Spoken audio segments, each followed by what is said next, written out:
Kenton, thank you, and I'm sure all Missouri fans thank you for your contribution.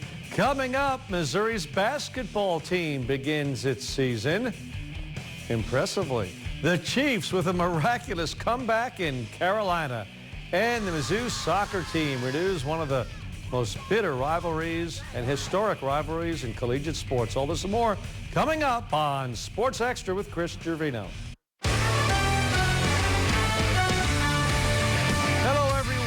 Welcome. Thank you for being with us. The Missouri men's basketball team made its season debut against Alabama A&M, a team that just suffered a 34-point loss in its opener at Missouri State in Springfield 2 nights ago.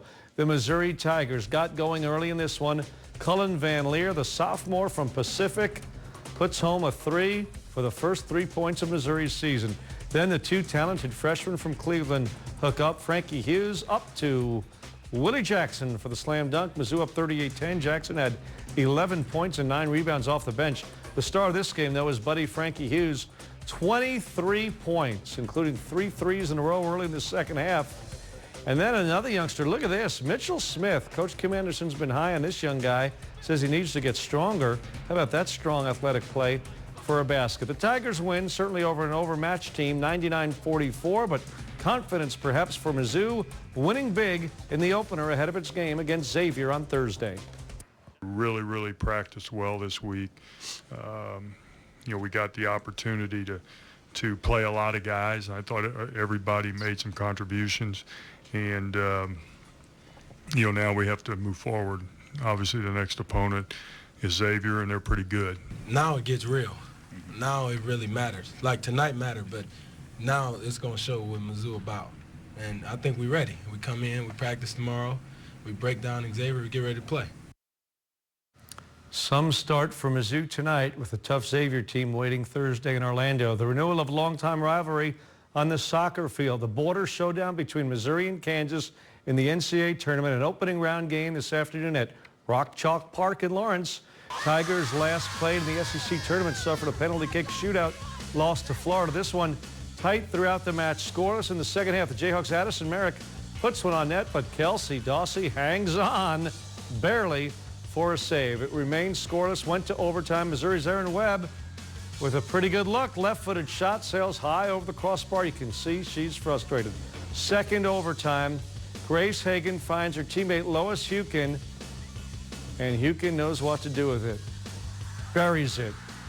1-0 the final. Kansas in double overtime ends Missouri's season. All year long we've created chances. This is the one time that maybe the ball didn't bounce our way. Frustration, we want to create chances, and again, that's we've had it go a lot our way based on the other circumstances. So that's just the beauty of soccer, when you win it, and the heartache when you don't. Well, the Missouri volleyball team has not had much heartache this season. Today, the Tigers visited South Carolina in the other Columbia, or Columbia East, as some say. Mizzou had a 3-match winning streak, but look at this. South Carolina surprisingly cools off the Tigers in 4 sets. 21st-ranked Missouri now 12-2 in conference play. Will host Auburn on Friday. The powerhouse Mizzou wrestling team, 5th in the country, dominated Old Dominion in a victory. Senior Levon Mays got his 100th collegiate win. He's the 25th Missouri wrestler to enter that club. Mizzou in action Sunday afternoon against number 6 Virginia Tech at Jesse Hall. How about the Missouri football team? The Tigers picked up their first SEC win over Vanderbilt. The first SEC win for Coach Barry Odom. The game had many highs and lows, but as KOMU8's Austin Huff explains, the drama Saturday fitting for how this season's gone. It was almost too perfect for Barry Odom and the Missouri Tigers Saturday evening. Demarie Crockett ran in a score to make it 6-0. Then, Arian Penton had a pick 6 to extend the lead to 13.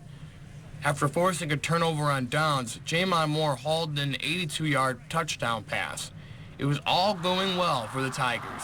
We started the right way with really on both sides of the ball. I thought the first half played pretty well together.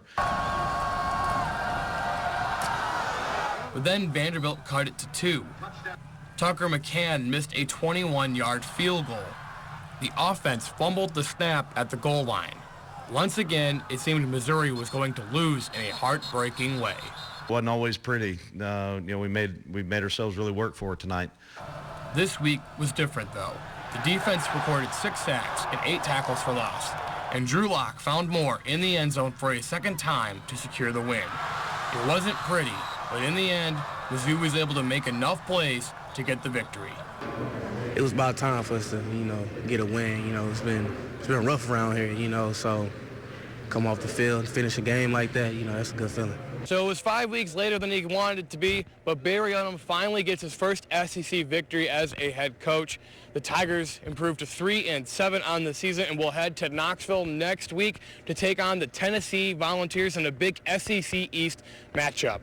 Reporting from Faurot Field, Austin Huff, KMU8 Sports. Austin, thank you. The win, Missouri's first SEC win since October 3rd of last year against South Carolina. The Tigers also avoid their first 6-game losing skid since 1995. Kickoff for Missouri at Tennessee in Knoxville Saturday is 2:30 Central Time. The Chiefs had a 4-game winning streak, but we're still looking up at Oakland in the AFC West.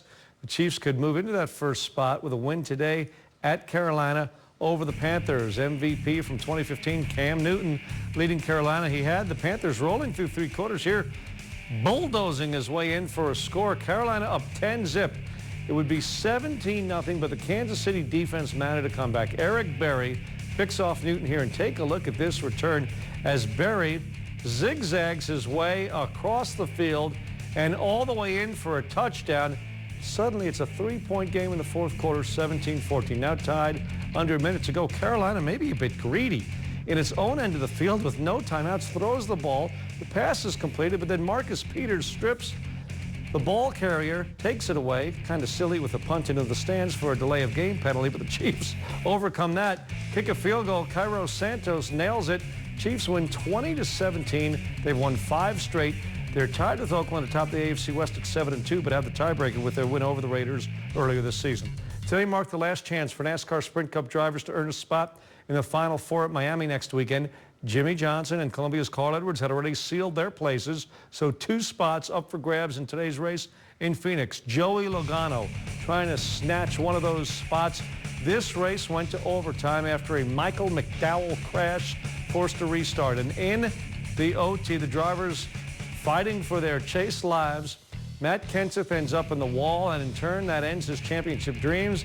It would be Joey Logano victorious, joining Carl Edwards, Jimmy Johnson, and Kyle Busch in the Final Four at next week's race at Homestead. Edwards, by the way, has the most career wins at Homestead of any of those 4 drivers. And now time for tonight's sports trivia question. Barry Odom got his first SEC win Saturday.